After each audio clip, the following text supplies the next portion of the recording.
Hello and welcome to options for loading Excel data into Apex applications. Excel is still widely used across many organisations as a standard reporting tool.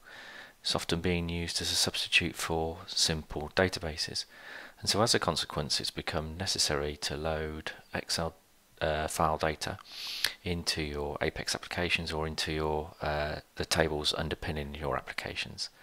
So this presentation is going to look at a number of options available to load Excel data into your Apex application or direct into your database tables using either AAS, that's Excel 2003 onwards, or by first converting to CSV file. To start with, I'd just like to introduce myself. My name is Ratcliffe and I'm a development consultant at Explorer UK. I've been working with Oracle technologies for more than a decade, but most recently at Explorer as a development consultant using Apex. I spend most of my time developing applications in Apex for a number of customers across many different sectors and industries. So who are Explorer? Well, we're a multiple award-winning Oracle Platinum partner. We're based in the UK with different teams of experts. We're an engineered systems practice, and we offer database managed services, and we're UK's leading platinum partner in Apex, and we're very proud this year to have been awarded the Database Partner of the Year at the UKOUG Awards for the third successive year. So have a little bit more closer look at some of the services we offer. So in development you can see the services we provide there, and we often build applications for our customers, or sometimes we train our customers so that they can build their own, but most often actually we provide a balance of both of those two services. And with regards to database support, you can see we offer support contracts, consultancy on both new and re-architectures, health checks and performance tuning. But let's move on to the main presentation, loading Excel data into Apex. You can see there's a number of options that I'm going to look at today, including a couple that are based within Apex themselves. We'll take a look at using external tables which will load data direct into our database tables. We'll have a look at a PLSQL package based solution. We'll have a look at the Excel to Collections plugin, and to finish off with I'll have a look at Apex Web Services, which while won't load data directly into your database or Apex application, will act as a transfer tool. Some of these options rely on converting your Excel file to CSV format, and that can be done either manually or perhaps using an online converter, or even programmatically, for example using Python AASX to CSV script. I should say that this is not an exhaustive list. There are options available that I haven't included in this presentation. For example, using your SQL tools such as SQL Developer, or using SQL Loader. Okay, but let's start by taking a look at using Apex application from spreadsheet. So if I come out of presentation mode and go into demo mode, within your Apex App Builder environment, you've got the option here to create a new application. And when you do that, there's a link here to create an application from a spreadsheet. Now you could copy and paste data from your Excel spreadsheet direct, and that would be copied in sort of tab delimited format, but I'm going to load a CSV file. So if I just select my file there, and on this page within the wizard we're provided one or two options to kind of interpret the data within our file, so which separating character we want to use, whether those whether the values are enclosed by quotation marks, for example. You can specify the character set, or whether you've got column headers, and there's some other options available relating to globalization as well. But I'm just going to take the defaults, which are appropriate for my file. And so when we move on to the second page, you can see we've loaded some of the data from our spreadsheet into the buffer. Now we are required to specify a new table. So we've created the schema as part of the workspace creation, but in order to create our application, we actually need to create a table that is going to hold our Excel data. So I'm going to call my table name employees_app, and you can see here that Apex has taken my column headers from my spreadsheet and use those as suggested column names, but we can change them if we wish. Again, it's made a kind of guess as to which is the most appropriate data type based on the data in the spreadsheet. We can specify a format mask for our data, and if a particular row of data doesn't adhere to that particular format mask, then that row will not be loaded. And we can also choose to load or not load our column, a particular column. I should say that it's a requirement to specify a new table name. If you try to load into an existing table, Apex will create an error. So we've done our mapping, so let's now move on to the next stage of the wizard, where we're just expressing our preference as to how we want to represent our data within our Apex application. So we can do that through a grid, for example, but I'm just going to take the default of using an interactive report. So I can now create my application. Now when I create the application, I'm not actually just creating the application, I'm creating some of the key database objects to support that application. So not just a new table, but the primary key, an index on that primary key, a sequence number, and a before insert trigger. Okay, so if we now run our application and sign in, you can see now that the data that we have within our spreadsheet has been uploaded into our new table, underpinning our new application, and it's been represented within the application in the form of this interactive report. And we can link now to an edit form in the form of a modal dialog to maintain our data either in create mode or in update mode. Now one thing I should just like to point out is that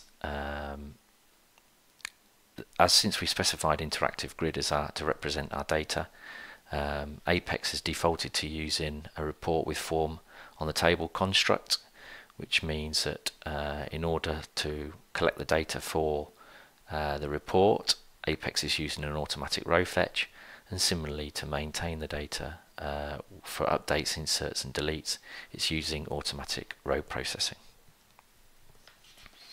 Okay, so it's a very quick demonstration of creating a new application straight from a spreadsheet.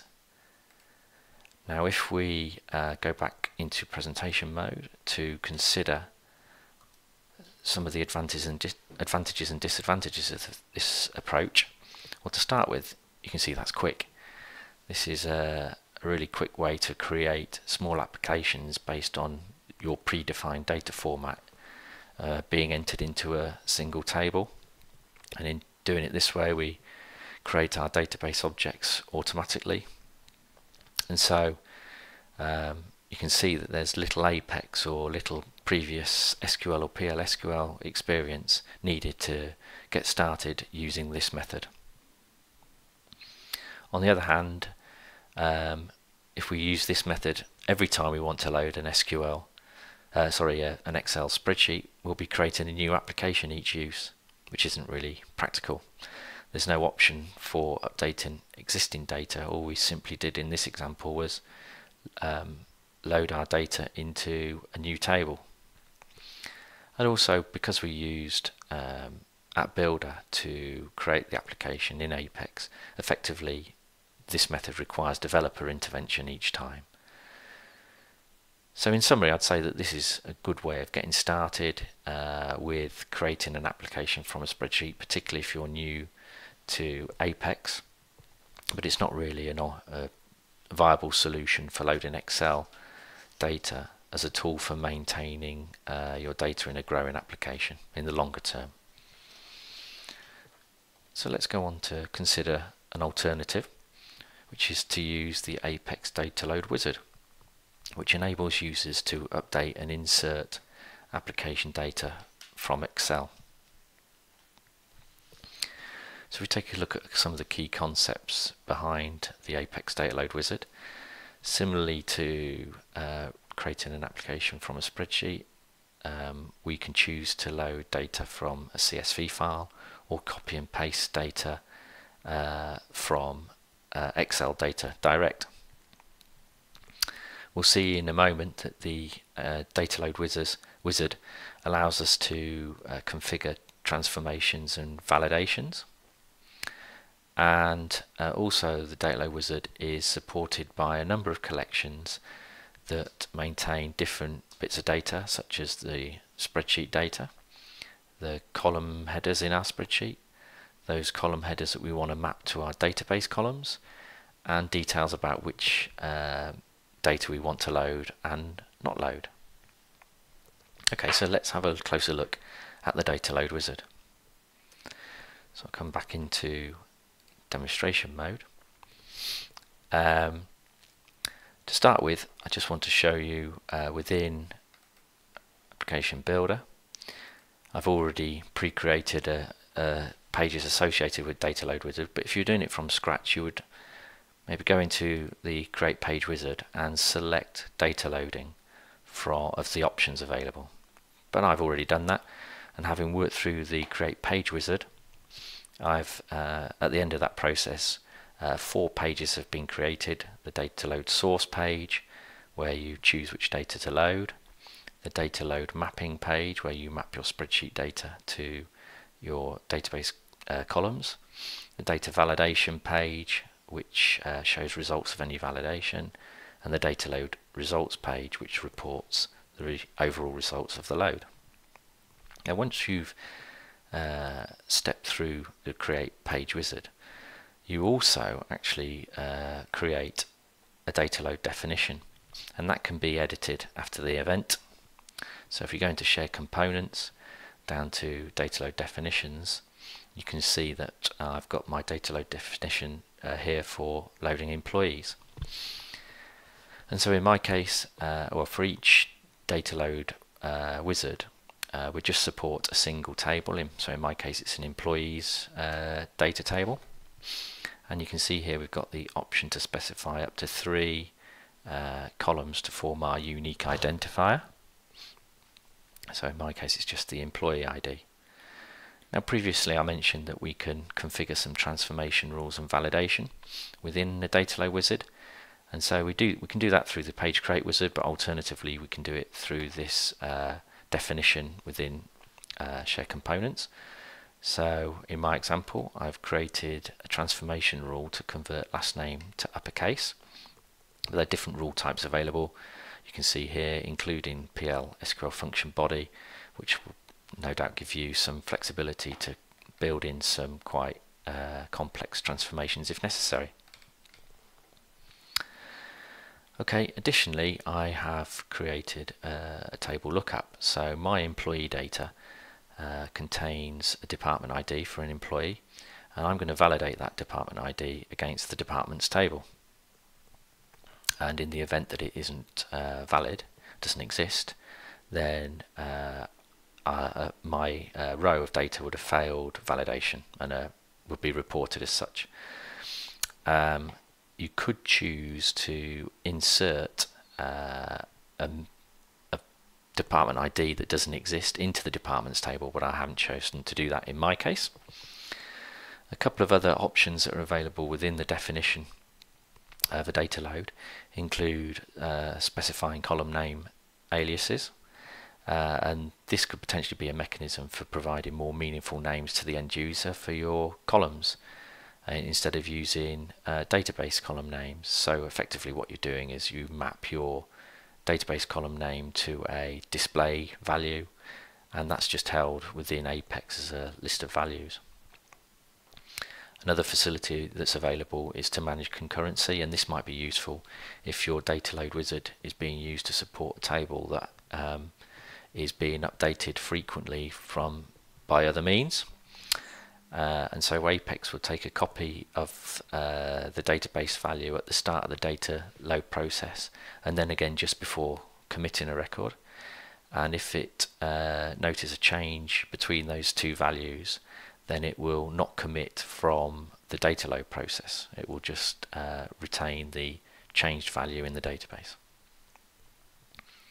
Okay, so that's a quick look at the definition once you've completed the create page process. So now if we go into the application, you can see that through a menu entry here I've got access to my 4-page wizard, which have got the progress bar at the top. And the first page, the data load source page, is very similar to that we saw at the start of the creating an application from a spreadsheet wizard. So I don't intend to go into any further details, but I will I will use an upload file in this example. So again, I'm just going to choose my file and click onto the next page to do my mapping between my Excel spreadsheet contents and the database tables. Now, because the column headers in my spreadsheet or CSV file match the column names within my database table, this mapping has been done automatically. But in the event that those names didn't match, you'd have to do it manually, but you could also choose not to load a particular column. Okay, you can see here that in my sample data I've got a surname here that's at lowercase, so I hope that's going to be transformed to uppercase by this process. And also here I've got a department ID 300, which is actually invalid. It's not a valid department ID as held on the departments table. But I've completed my mapping, and so now I can progress on to the next stage where validation is undertaken, and we get a report back on outcomes of that validation. And so you can see here that my transformation has taken place on Donald's surname, and that in fact my record has been registered as failed validation because Douglas's department ID isn't valid. So I could go back and change this data and reload it, or I can continue to load and the failed record won't be loaded, which is what I'm going to do. So when you progress onto the final page, the data loading results page, you can see there's two kind of reports here. One is of a count of each, whether a row has been inserted, updated or failed. And additionally, you've got a report on a bit more detail about which records have failed validation or failed to load and why. Okay, I think if we go into App Builder and into, for example, my mapping page,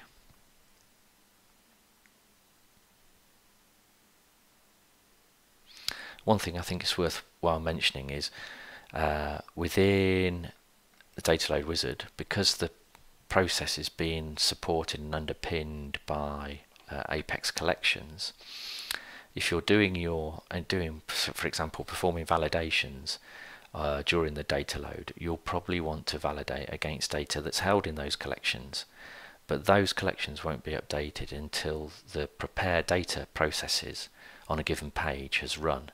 So it's worth bearing in mind that you're likely to need to perform your validation as a process after the page processes have run, and therefore if you don't want to then move on to the next step within the data load wizard in the event of a validation failure, you're also going to need to maybe check the error stack to make sure that you don't progress to the next stage. One other final thing really to mention is that there's a very similar facility available like Data Load Wizard, but for developers within SQL Workshop, under the Utilities Data Workshop option.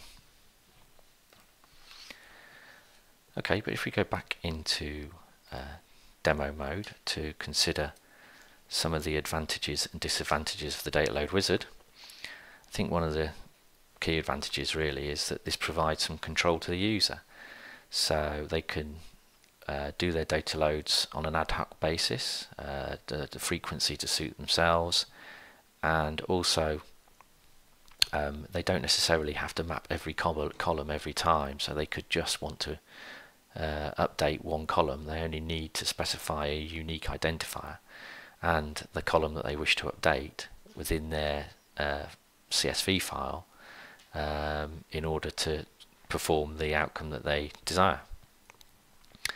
You can also see that this is an option for both updating and inserting data. However, there are some drawbacks with this approach, and the first one is similarly that it provides control to the user, and so you'd have to be, I think, quite careful to ensure that the data has the user has a decent understanding of the underlying data table and the data within it, to ensure that they're not updating the wrong columns with the wrong data. Clearly this is a manual process, and it may be that depending on the frequency of your data loads you would like to automate the process in some way. And through the use of Apex collections, the Data Load Wizard is actually limited to 45 character columns, so typically there's 50 within an Apex collection, but actually a few of those columns are given over to managing and maintaining the process itself. Okay, so this is quite a useful tool for ad hoc bulk updates and inserts, but perhaps not so great for ongoing regular maintenance of data from external sources. So we'll move on to take a look at an option that is going to potentially allow us to build in some scheduling and automation, and that is by using external tables. Now, by using external tables, we're not necessarily going to represent the data in Apex directly. These are going to be used to potentially update the underpinning database tables rather than via the application itself. Okay, so what are the key concepts behind external tables? Well, firstly, essentially they allow us to access external data and represent that data as if it's data in a table. And to do this you can use one of two methods, or two types. One is the Oracle Loader Access Driver, which loads from text files, and the other is the Oracle Data Pump Access Driver, which can load from or unload to binary dump files. Now in our case we're not using dump files, we're using Excel files, so we would need to use the Oracle Loader. However, in order to use the Oracle Loader it needs to be a text file, so we'd have to pre-convert our Excel file to CSV. External table also has a benefit of providing automated logging, which we'll see a little bit more of in due course. And a key requirement to external tables is that your files need to be posted to a directory object, and so you need to create and specify a directory object, which is effectively just a reference to a directory path. So at the bottom of the slide here you can see that there's some SQL there to create a directory. In my case I'm using a local installation of XE, so my path is a Windows directory path, but it could equally be a Linux path. And then once the directory has been created, we need to grant access to your schema or user to read the CSV file from that directory, or additionally to write any log files back to that directory. Okay, so let's have a closer look at the definition of an external table. And I've got a small example here, and you can see that I'm creating an external table ext_employees_17. And the first part of the definition is essentially defining the table insofar as it's specifying which columns and what data types those columns have. But we also need to specify that the organisation is external, and we need to select which load type we're going to use. So in our case it's the Oracle loader, and we need to mention which is our default directory, which is the directory object that I created. Now the next chunk of the definition relates to the specification of access parameters, which really is where we interpret the details and format of our CSV file. So it's here that we do things like determine what the delimiting character of our records is, whether we want to skip any rows at the start, for example column header rows. We can provide some rules about when we want to load data or not load data. So here I've got, in my file I've got a row that is effectively starting with a comment which I would like to avoid loading. And then we can also mention or specify which termination characters we want to use for each field. And then furthermore we've got mapping here between each of the columns in the spreadsheet and how they're going to map to those in the database, and we've got some format masking as well for our date field. But in addition, within the access parameters we could specify whether we want to stop the log file being generated or a couple of other log files being generated, and that is the discard file, where files that you want to ignore are dumped, if you like, and also the bad file, which is files that have been rejected on error, get dumped. And we can also specify here column transforms. There's limited options for transforming data in external tables. You can specify a null value or a constant, or you can concatenate constants or field values. And at the very bottom of our definition there we're mentioning the location of our file. So in this case I've mentioned the directory, but you wouldn't need to do this if it is the default directory, but I've done it for illustrative purposes. And also the file name that is going to be used in our external table. So in my case it's the employees underscore external.csv table. Okay, so if we come out in presentation mode, I'm firstly going to show you my demo file, which is the employees external file. And you can see here that I've got a row that's starting with a comment, and so I want to discard that row. I'm going to skip the first row because it's column headers, and I have a row of data here which has an invalid date, so I expect that row to get rejected into the bad file. But the other three rows should be accepted, hopefully. Okay, so I've previously copied my employees external CSV file into my directory ext tab dir, and so because that CSV file was in a directory, it means that external tables provide us with the means to access that data from in that file as if it is data within a table. So we can select against our external table and immediately see the contents of that file as if it is a table. If we look within our directory, we can see that having queried that table, we've actually generated our log files. So we've generated the main log file, which gives details of the config or specification of the external table, and counts and details of what's been discarded and been rejected. But equally, we've actually got our discard and bad file rejected as well. So if I open up the bad file, you can see that it contains the record that has the invalid date. Okay, so now hopefully you can see that through this mechanism it would be possible to automate and schedule your load process.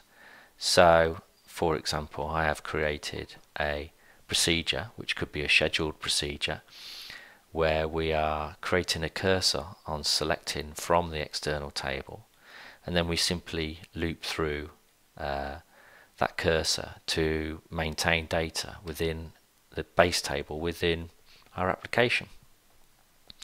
So there's potential here then to call this procedure on a scheduled basis.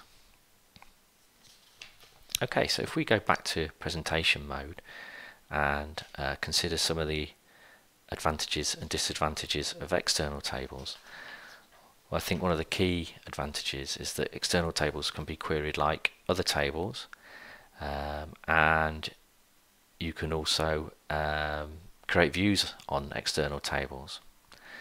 They provide a constant view of data, so there's no reason to, or no need to execute a script or recompile anything to refresh the data. You just have to repost your CSV file of the same name with updated data to the same directory. That file will get overwritten, and then you can requery the external table to see that refreshed data. We've seen the generation of the automated login files, and hopefully we've seen that there's a mechanism here for scheduling your process of loads. But additionally, I think one of the key advantages of external tables is that this would be a method you should consider if performance is important to you, or if you've got large volumes of data. Perhaps some of the perceived disadvantages of the external tables is that the file that you're going to load, the CSV file, must be posted to a folder in your server's folder system. We've seen there is some scope, but it is limited for transformation within external tables. However, that limitation is mitigated by the fact that you can create views on external tables, and so therefore that opens up the possibilities of lots more transformation.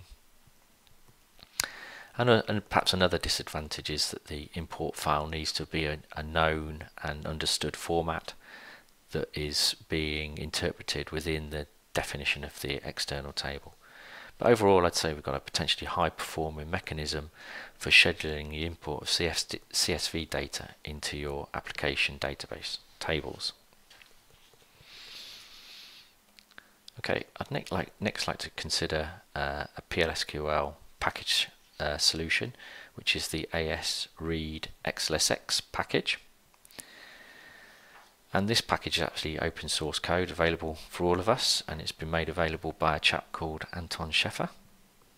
And this package provides a mechanism for handling XLSX files without conversion.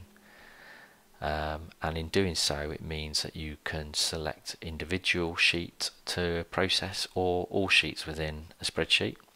And similarly, you can select a range of cells or all cells associated with those sheets. Now, I don't intend to look at Anton's AAS Readxlsx package directly, but I will say that it basically contains two main functions. One is to convert the file to a blob, the file contents to a blob, and then one is to interpret that or read that blob and interpret its contents to provide information about each cell. Okay, so if we go and have a look at the use of this in practice, and we go into our application. Now on this page here, I've got two reports, a raw report and a after pivot report. Now essentially what the raw report is showing is the data in tabular form that you would get after you've applied the two functions of your package. So one is essentially what we've got here is a row of data for each cell within your spreadsheet. So you can see you've got the sheet name, the row number, the column number, the cell address, the sort of data type, and then we've got columns here to retain the values of that data depending on what type it is. But in order to represent this data more meaningfully, and perhaps to have one row per row as it is in the spreadsheet, we would need to perform some transform, and that's where our second report comes here. And within our report SQL, we've performed a pivot transform, which has taken the data from raw and transformed it into much more readable information, as you can see here. So if we go and have a look at how this is being done, and we look at the AAS Readxlsx page, now if we have a look at the two reports, firstly the raw report essentially is just showing you that we're taking our file and we are converting it to a blob using the first of the two functions in the package, and then using the read function we're interpreting that blob and information about it, each cell, and then representing that in table format. And that's basically using both functions of the package to generate our raw report. But if we have a look at the post-transformation report using the pivot, you can see to start with fundamentally we are doing the same thing as with the raw data, or to generate the raw data, but then we perform our pivot on that data. Now essentially what the pivot's doing, it's retrieving a maximum value for each column for each row, and then outputting the data for all of the specified rows. Now when using a pivot, because you're putting your value out to a single column, effectively what we're having to do is standardize the data type for the cell values. So it's a slight drawback of the pivot, use of the pivot. Okay, so that's quickly there demonstration of how to use the AAS package using pivot transform to represent the data meaningfully. But hopefully, as with external tables, you can also see here that there's a potential mechanism for calling the AAS Readxlsx package from another stored procedure and scheduling the process. So effectively within my my own package here, I've created another procedure that does pretty much the same thing as our report, only this chunk of code here, only I'm just including that within a cursor, and then I loop through that cursor to then maintain the data in my base tables. So again, there's a potential mechanism for automating and scheduling our uploads, this time of an unconverted Excel spreadsheet. Okay, so if we go back to presentation mode to consider the advantages and disadvantages of this package. Well, firstly, I think the key advantage is that it reads directly from an unconverted Excel file. Secondly, it also offers the possibilities of scheduling your load process. But with regard to the disadvantages, these effectively are similar or associated with the advantages, and that is that they're reading from the Excel file directly, and so we need to use the pivot, which forces the uniform data type. But also all this is being performed in memory, which potentially wouldn't scale properly and offers poorer performance. So in summary, I'd say this is a potential solution to schedule or process Excel files directly, probably best used with relatively small files. However, you could potentially store the raw data in a staging table and then do your transformation and processing on that staging table to perhaps offer some of the advantages of the database. Next, I want to consider a plugin, a process type plugin, that we can use in Apex, and that is the Excel to Collections plugin. Again, this has been made available by Anton Scheffer, and it's available for use from www.apexplugin.com. Although there's a minimum requirement for your Apex to be version 4.0 or above. Now, the plugin has, or recent versions of the plugin have, capability to handle over 50 columns of your Excel spreadsheet. They can also handle multiple sheets, and they can handle different formats of your Excel data, so CSV, XLS or XLSX format. Okay, so if we come out of demo mode and go into our Apex environment, now within App Builder, just going to move to the appropriate page where we're using the Excel to Collections package.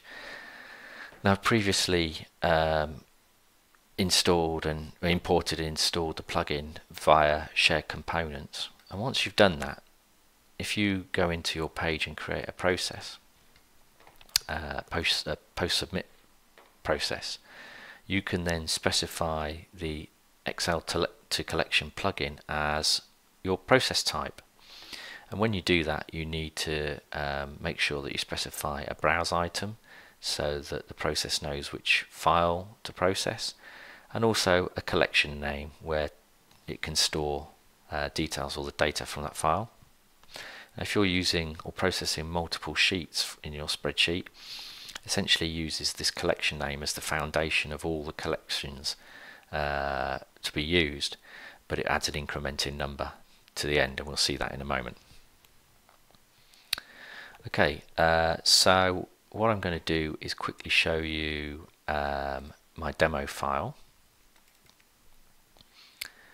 and the point here is really to show you that I'm going to process a file with multiple sheets, and in one of my sheets I've got data with some features, if you like, including line feeds, dates, a failing formula, a successful formula, special characters, and more than 50 columns in a row. Okay, so now if I go into my application page and select my file to process and upload the file into a collection, you can see that I've just, essentially what I'm doing here is reporting back from the collections, but you can see that within the collection the data has been handled as we would expect. So we're seeing the resolved formulae values as you'd see them in Excel, and it's been able to cope with, or it's stripped out line feeds, it's coped with failing formulae or working formulae, special characters, and also we've successfully read into our report columns from more than 50 columns in the spreadsheet. I also just want to quickly show you a little bit of the collection data within Session. And the point really here is to highlight two things really. Emphasize the change in the collection name for the different sheet with this incrementing number. But the key thing I think is this N01 and N02 column, which are your mechanism for handling and dealing with more than 50 columns within the spreadsheet.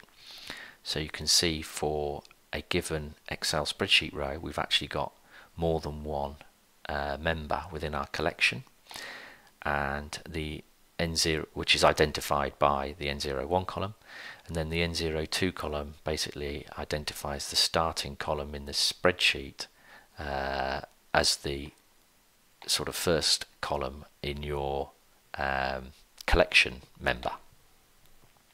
So it's using these two columns when we query or we interrogate Apex collections that we need to use to make sure that we are controlling how we display our data in our report correctly.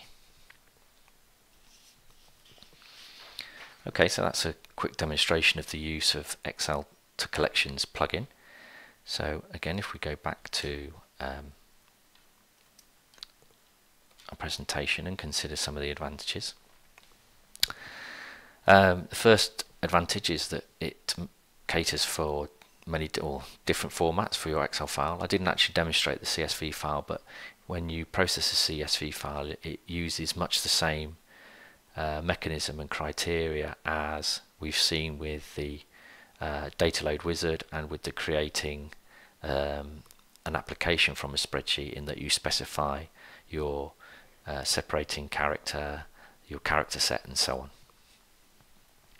You can also see from the collection that we're not constrained to 50 columns in the collection, and you've seen that we've managed to avoid perhaps some potential conversion issues. You sometimes get programmatic conversions between Excel and CSV, such as the handling of dates or invalid formulae and so on. But perhaps one of the disadvantages of this mechanism is that it's not really for use in batch processing, unless you choose to unpick Anton's code in the plugin. Okay, the final feature of the demonstration and presentation that I really want to go on to is the use of Apex Web Services. So this is not so much a method for loading Excel data into your application or your tables as a transfer method, but I wanted to mention it as it's increasingly the case that data is being shared over the web, and so this potentially is a mechanism for doing that, but then used alongside some of the previous methods we've seen, we could then not just transfer but also load our data into our application. So some of the key considerations for the use of Apex Web Services is that in order to use it, you would first need to have or make use of be able to make use of a defined web service to get your Excel file. Now, if you want to make use of that web service, you're going to need to configure your database's access control list to allow your users access to the network in which the web service runs. So in my case, I've created a web service that is going to receive a file name from the calling request, and it's going to check a second directory object to see that that file exists, and if it does, it will return the contents of that file in the form of a blob. So in order to do that, I have previously provided the Apex public user within my workspace access to the local host where my web service is hosted. Now, if your web service is run over HTTPS, you're also going to have to provide your Oracle wallet with a certificate to access the service. Mine is in HTTP, so I haven't needed to do that. So I've predefined my own web service just to collect from another sort of directory object, but this could be used potentially as a mechanism for perhaps for getting an Excel file from a SharePoint location or using another application API. Okay, so let's take a look at the demo. So within our Apex environment, I've created a page that's going to make use of the Apex Web Services, and I've created a process that is triggered by a button click, and within that process effectively we are using calling the web service using the get method. Now, when we call the web service, we're going to pass a file name that we select from our file browse item, as our select list, beg your pardon, and we're going to pass that file name as a header parameter. Now, the calling request is going to make use of the Apex Web Service package, but the specific procedure is the make request REST request B procedure, which will then, on finding the file, hopefully return the contents as a blob. And so then the second part of this process is then just handling the blob, and it's using the UTL file package to read through that blob and save the contents of it into as a file within our first directory. Okay, so let's just have a look at that in practice. So my target directory, at the moment you can see there's no file called employees_ws, whereas if we look at our source directory, we've got both a CSV file and a AAS file with that name. So I hope to transfer this AAS file to my target location and then process it. Okay, so within my application, if I select my file and download it, you can now see, hopefully, that file has now been posted. A readable file has been posted into our target directory.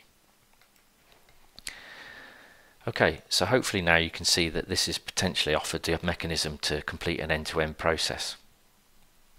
So we could use our web service to get an Excel file, and then we could use one of the other mechanisms that we've previously used to process that file, and we could do all this in a scheduled and automated manner. So in fact, I've created a procedure here that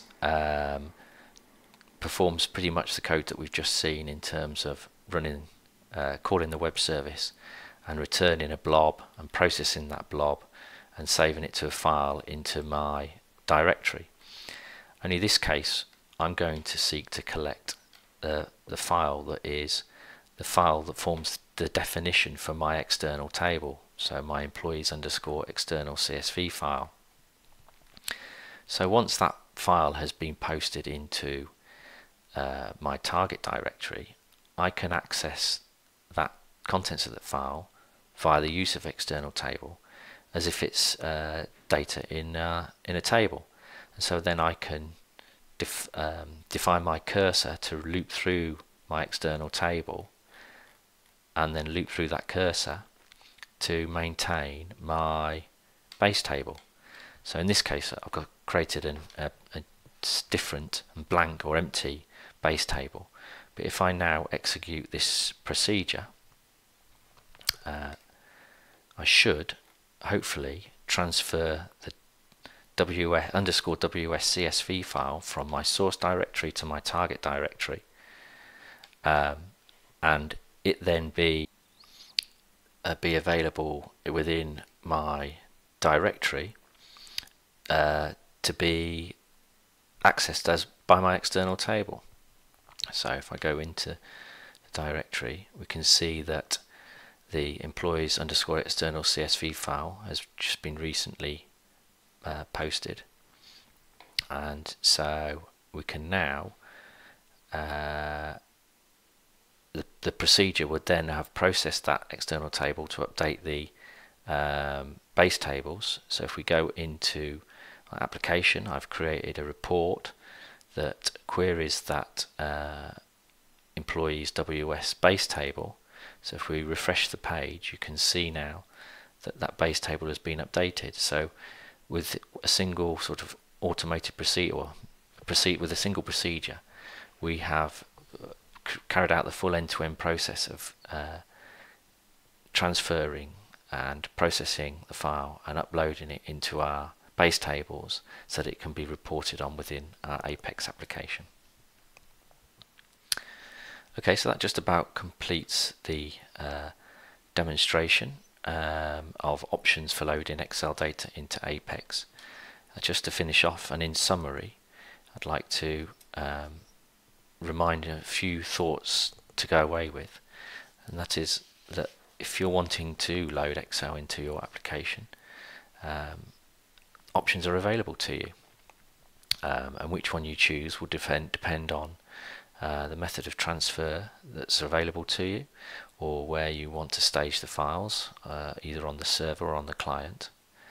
Other things to consider would be what your options are to convert from Excel to CSV, whether you want the process to be a manual process or an automatic one, and that might be influenced by the frequency, or whether you want it to be scheduled or under user control. And another consideration will relate to the volume of data or performance considerations. Okay, well, I hope you've enjoyed the presentation and I've got something out of it. Do please visit our website. There's loads of content there on Apex, specifically, in particular, over 100 blogs on various aspects of Apex. And also do follow Explorer on Twitter, and you'll receive notifications of any updates to our blogs.